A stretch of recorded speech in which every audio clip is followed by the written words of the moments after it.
Hello, everyone. I find that when I'm involved in any kind of speaking, I increasingly start with the comment, I am privileged and honored. And I will do that again today. I was privileged and honored to have a role at the University of Colorado for a number of years, during which, among many others, I met some very unreasonable people. Among them, Daniel and Teju, founders of the Unreasonable Institute, of which I was a mentor and advisor and for a period of time a board member. Somewhere in that mix, another unreasonable person started convening in the unreasonable realm, and that was Eric. And I could go on and on, as Marty is so painfully aware, but I'm going to read Eric's bio and turn it over to Eric, who will talk about Watson University and introduce the Watson Scholars today. So Eric Glustrom is the founder of Watson and Educate, two organizations transforming education worldwide. Watson is a new university model based in Boulder here and dedicated to supporting the next generation of innovators, leaders, and social entrepreneurs who are aiming to solve the toughest challenges facing the world.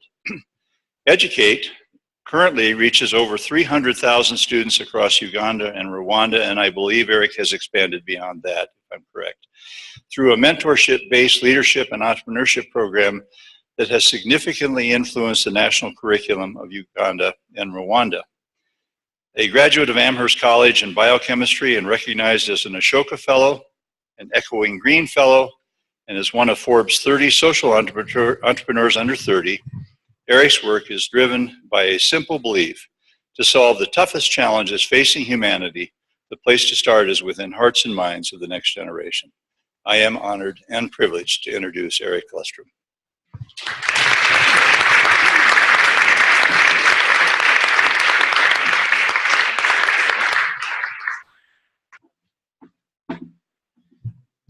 Good afternoon. It's great to be here. Thank you so much for having us. I first just wanted to start by saying thank you to the Boulder Rotary Club in particular. The story goes way back to when I was a sophomore in high school and signed up for RILA. And I had an incredible experience, and the next summer was fortunate to go back as a junior counselor to RILA, sponsored by this club right here. The connections with the Rotary have continued to grow over time. Several Watson mentors, including Cheryl and Jim Umland, who I think is out of town today, are in the Rotary Club. And we even have a Watson parent here in the Rotary Club, Gary and Shoni Khan, who we were so lucky to have their son Carson in our very first class at Watson. So the connections with Rotary have gone back quite a while. And truly this Rotary Club and Rotary in general have played a big role in the development of Watson. So thank you all very much. Watson is a new model of higher education. We're based here in Boulder. We're based in Chautauqua Park, and we specifically are tailored for young leaders and entrepreneurs. So we believe that in order to unleash the leadership and entrepreneurship talent within the next generation to solve some of the toughest, most urgent problems we face, the place to start is actually within higher education. And so we've really reimagined the university model from the ground up. From the curriculum, to the professors, to the students, to the campus, and also the financial model. I'll talk briefly about that and then also have a chance to introduce you to 3 Watson Scholars who are here today, the students that we work with, and they are going to share about the incredible work that they're doing across the world. And before I go into it, our motto is protect your courage. And we believe that in order for the scholars that we're working with to take these entrepreneurial paths, which oftentimes involve risk and oftentimes are not only less conventional, but tougher, it requires a great amount of courage. And so Watson, we aim to be a community and a place and an environment that truly protects the courage of the students that we work with. So just to give you an idea of the type of students, I wonder if Nathan, can you pull up the, I think the second slide. The type of students we work with, this is Patrick Metier, who came through Watson in fall of 2014. And one day when he was walking down the frozen food aisle, he thought to himself, why is it that I cannot buy local frozen food? We can all buy local fresh food, at least most of us. Why not local frozen food? And so Patrick applied to Watson with the idea for Seal the Seasons. He was going to buy produce from local farmers, flash freeze it, sell it in local stores. all the scholars live outside of Columbine, or live in Columbine Lodge in Chautauqua Park. Some of you might be familiar with it. So one day Patrick called me up while he was here and said, Eric, do you know where I can find liquid nitrogen in PVC pipes? I was like, Patrick, what are you building outside of Columbine Lodge up there? And, but he was actually building his first flash freezer. And that semester, he both created his first product, built partnerships with local stores.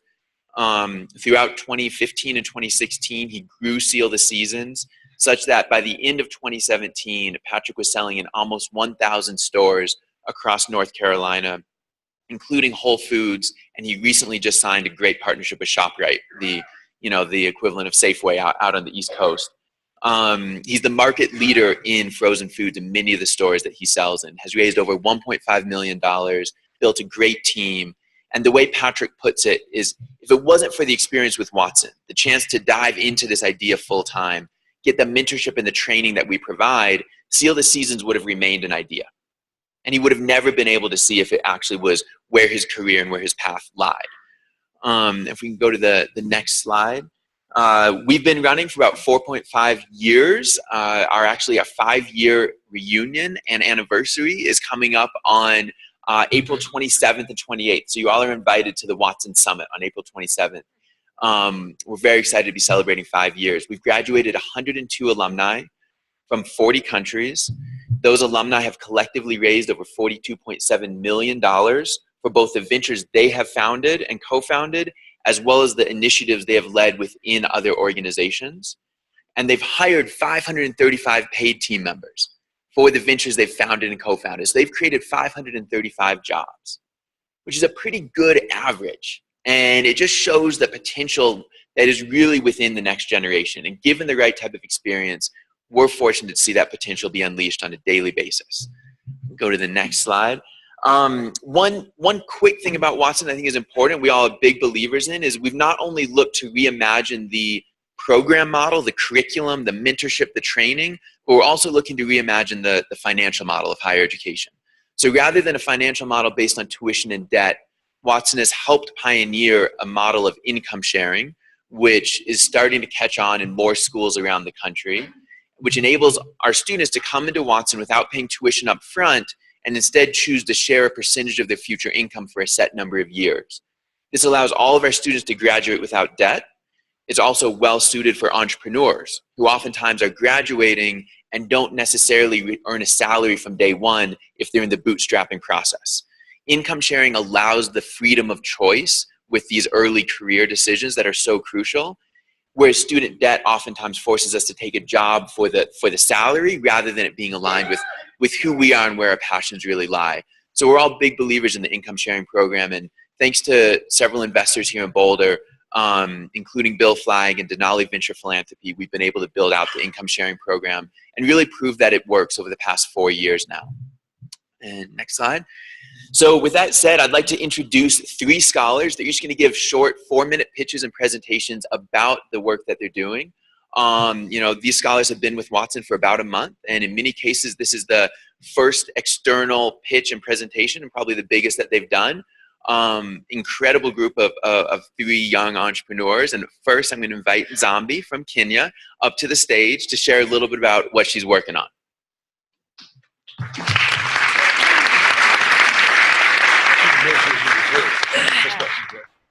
Can you see me? Okay, just.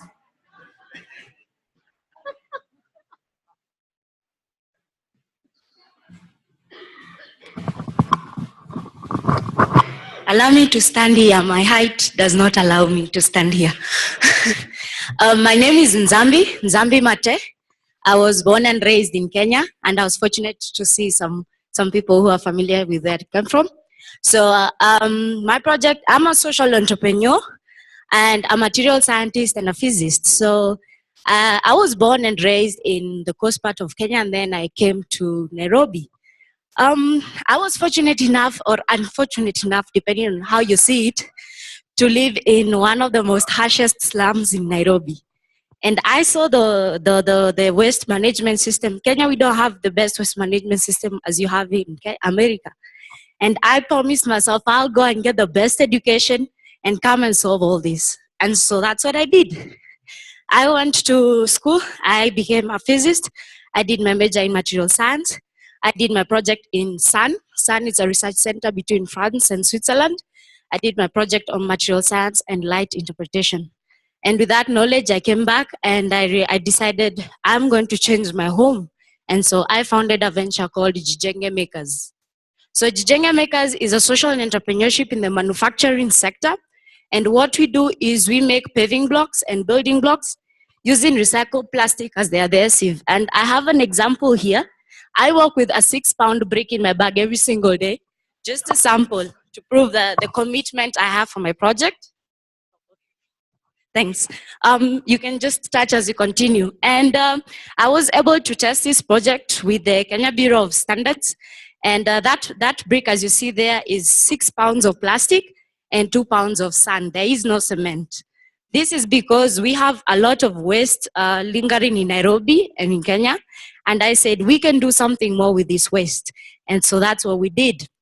So I tested it in the market, and I was able to gross an order from 2 organizations in Kenya that gave us a project for worth $10,000 US. Currently, we're also working with the government of Kenya, Ministry of Highway Authority, to get a contract for about $30,000 US. The problem we have is that, first of all, we're really young and naive as far as business is concerned. And that's why I thank you, Eric, for bringing me to Watson, because I know the science of it, but I don't know the business. And so Eric was able to teach me, and I'm continuing to learning. And then also I came to fundraise and be able to acquire the machines, because that brick I mixed with my hand. And so the mixture is not uniform. And so with the machines, we'll be able to mass produce those bricks, execute the orders, and be able to go back to my hometown. It's called Kibera, and build a whole road just to thank God that he made me there where I am. I'm sorry I'm a bit shaky, but that's my project. Thank you very much.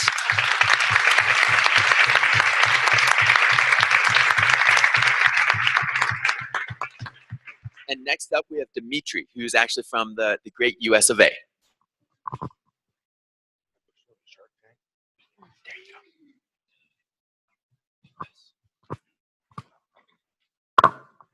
Afternoon, everybody. My name is Dimitri, and I want to tell you guys about Sourceably. So who here knows about this brand? I'm sure a lot of us do, right?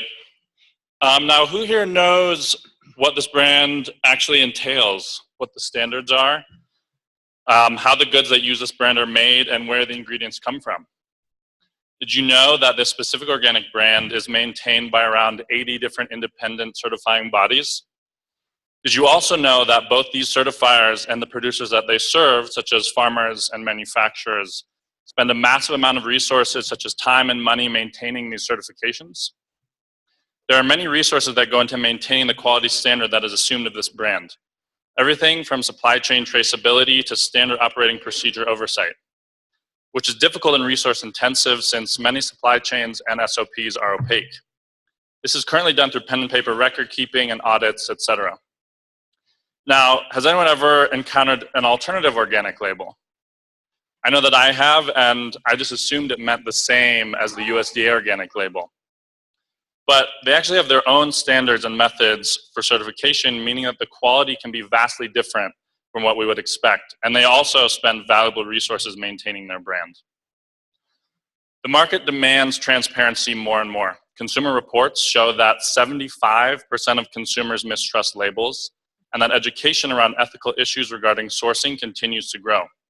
92% of consumers want to do business with brands that share their values and beliefs, and 94% of millennials will be loyal to a transparent brand. Sourceably is a solution to facilitate more efficient, trustworthy, and secure reporting for compliance, whether that be from brands like USDA Organic or other compliance needs such as the Food Safety Modernization Act. It allows those same brands to validate their brand claims through transparency, both to regulators and to consumers, providing opportunities for brand security. For some context, in 2014, organic sales amounted to $35 billion, and 2/3 of shoppers bought organic. In 2016, organic food was one of the most rapidly growing commodities, and this trend has only continued with both organic and other value-added branding such as local. Further studies suggested that by being transparent, brands could increase their market share by up to 37%. Sourceably works by having clients do their current SOP and compliance reporting through our platform. We then encrypt for privacy and upload this data to a blockchain. For those that don't know about blockchain, it allows us to store the data on a distributed ledger, which lends to security and ease of transparency. We also use a blockchain technology called smart contracts, which we use to determine that an SOP is happening in the correct order by the proper people in real time and immediately flag anything out of place. If you're curious to hear more about the technical details, come talk to me afterwards. Lessening the burden, creating more efficiency and ease around reporting and compliance is a huge value sell for businesses like certifiers and producers, but we believe that businesses should pursue more social and impact-oriented goals. Before I tell you about that, I need to tell you about who we are. We are a small team of 4, 2 software engineers and 2 business and marketing guys. Most of us have past startup experience and several current successful companies. We are supported by a strong advisory board of business and industry experts from a variety of sectors, such as supply chain, sustainability, data management, and blockchain. We have additional high-profile mentors providing support. We are unified by our desire to precipitate positive social change and see blockchain as a strong way to create accountability across a wide range of industries. Food and ag is a great place to start. Talking about sustainability, it is the largest environmental impact globally. Animal, consumer rights, and food justice are all impacted by transparency. By creating true transparency into SOPs and supply chains, we can assure that truly sustainable and ethical practices continue to shine, and bad or fraudulent actors cannot. And the number of sectors that could be impacted by transparency is immense: vitamins and supplements, beauty and skincare, clothing, to name a few. So where are we now?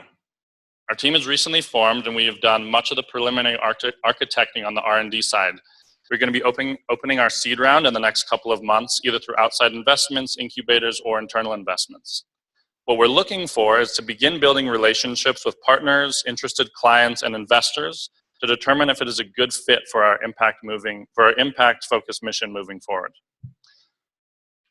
If you have any questions or interest in the project, I look forward to speaking to you after the presentations, and I'll also leave some cards here if you don't have a chance to talk to me. We're trying to create a new standard in sourcing, manufacturing, and production, a standard of transparency that empowers truly impactful buying choices. Thank you.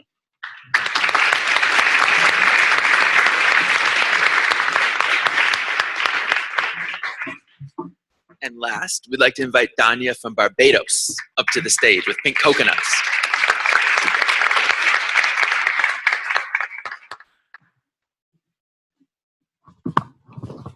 Hi, thank you so much for having me. So my name is Danya, and I'm an LGBT activist. I've been an LGBT activist, that's lesbian, gay, bisexual, transgender activist for just about 5-6 years. And I founded the organization, the Barbados Gays, Lesbians, and All Sexuals Against Discrimination. It's called Be Glad, that's the acronym. So having been the head of a nonprofit for a while, as you know how nonprofits work, we apply for funding, we carry out projects, we apply for funding again. And I found that this cycle was somewhat limiting. And so I wanted to not just work on policy, because that's what my organization does, work on public advocacy and policy within Barbados, and public education and sensitization about LGBT issues in the Caribbean, helping people understand the plight of LGBT people and the issues that we face so that we can live in a more harmonious and inclusive society. So I came up with this idea, and it's called Pink Coconuts. Barbados, like most countries in the Caribbean, depend heavily on tourism. That's all we do. We don't do anything but tourism and perhaps rum. Tourism and rum. So because of that, I thought about LGBT tourism, because I worked at a destination management company for over a year, and I found how lucrative it was, and I was thinking, you know, this is something that can help the community locally. And so Pink Coconuts came about, and how Pink Coconuts is going to work is that we'll start by doing sensitization and education trainings within the hotel sector, within hotels, tour companies, and companies that are around tourism. Once we do this training, helping people understand how to work with LGBT people and so on, it's two-pronged. because the training will not just be service-based, but it will be addressing bias and prejudice head-on, so that we use tourism as a way to reach the ordinary Barbadian, so that we educate them and advocate for the rights of LGBT people through these people, so that they're not only embracing tourists, but they're embracing their own families, their friends, their cousins, and so on. And we create an inclusive society through that. But it doesn't stop there. Pink Coconuts, once we train and educate these hotels and these tour companies, we then upload them to a platform.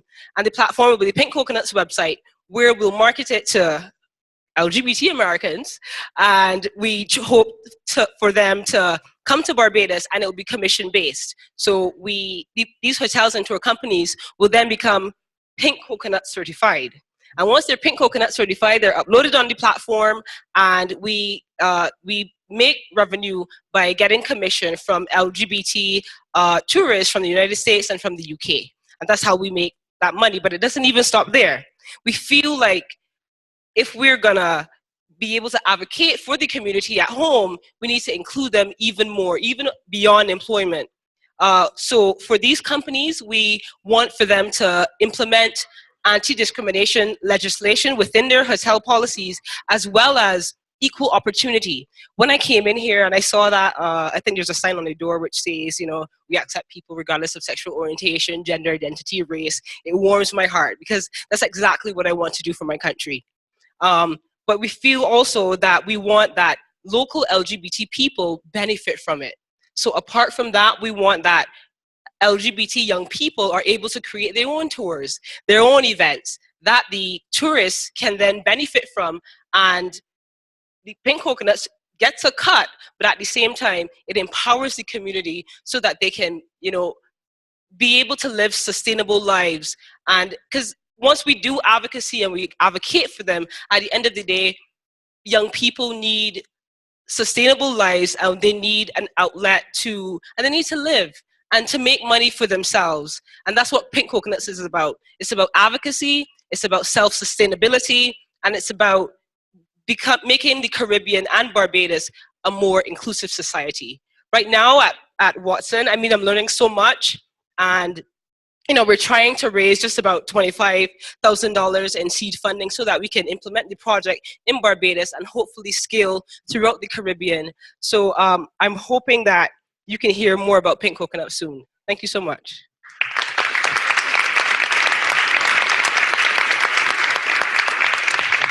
All right.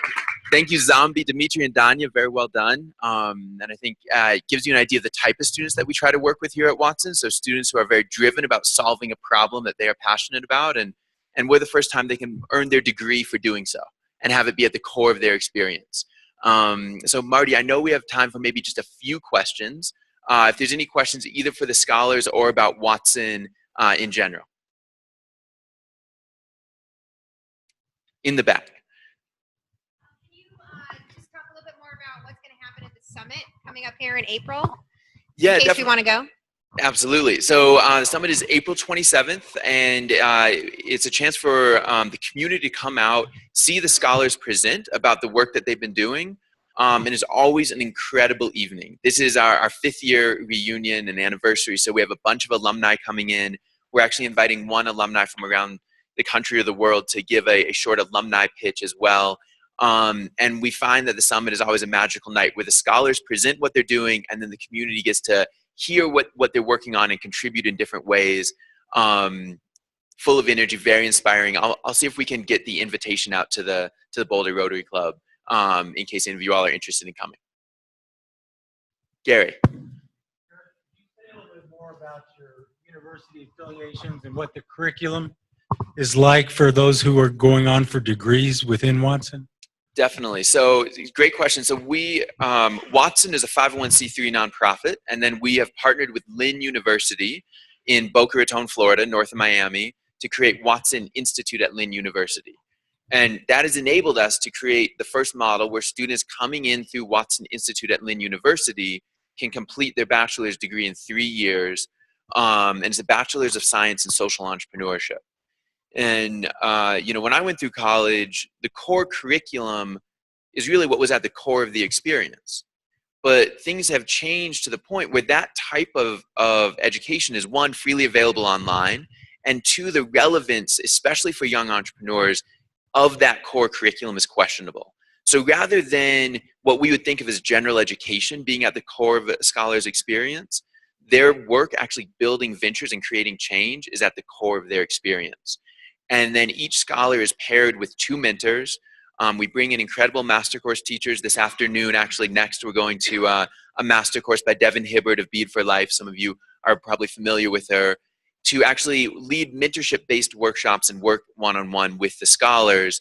And then our curriculum is focused on both personal development, kind of the growth as young entrepreneurs, as well as the hard skills of entrepreneurship.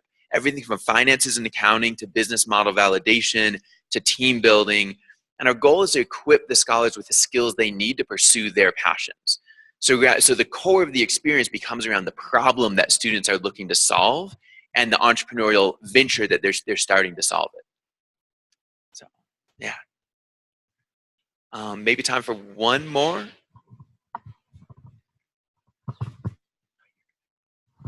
Think we're good to go. All right. Okay. Well, Eric, Zambi, Dimitri, and Donia, thank you very much for this very inspiring presentation that you gave today. It was great to learn more about the innovative education model of Watson and to hear about the inspiring stories from these young entrepreneurs and some of the challenges that they are working with.